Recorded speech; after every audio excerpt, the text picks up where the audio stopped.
In this video, I'm gonna teach you how to fix Prison Life black screen. It's a very easy process, so make sure to follow along. If you are having trouble joining Prison Life and playing because you are getting some sort of black screen or gray skin, in this video, I'm gonna show you plenty of options that you have to address this. So first, of course, try joining a random team. See if it works right away. As you can see, the screen was darkened for me, but then it got bright again. If it still isn't right for you and you keep seeing a gray skin all over this, what you can try to do is switch teams.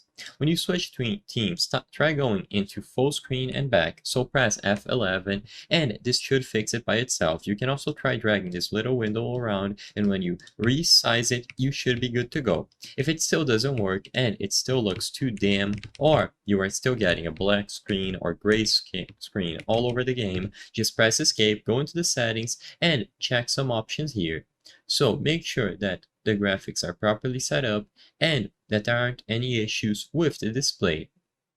Now, once you have this properly set up here, especially by changing the graphics quality, which might help, you should be good to go. You can also change full screen from here.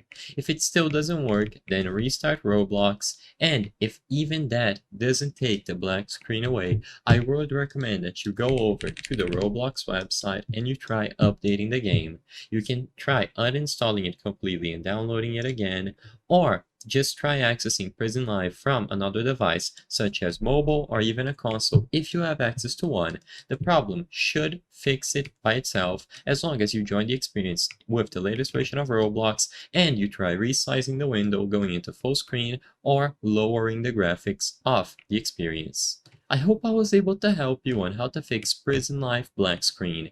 If this video helped you, please be sure to leave a like and subscribe for more very easy tips. Thank you for watching.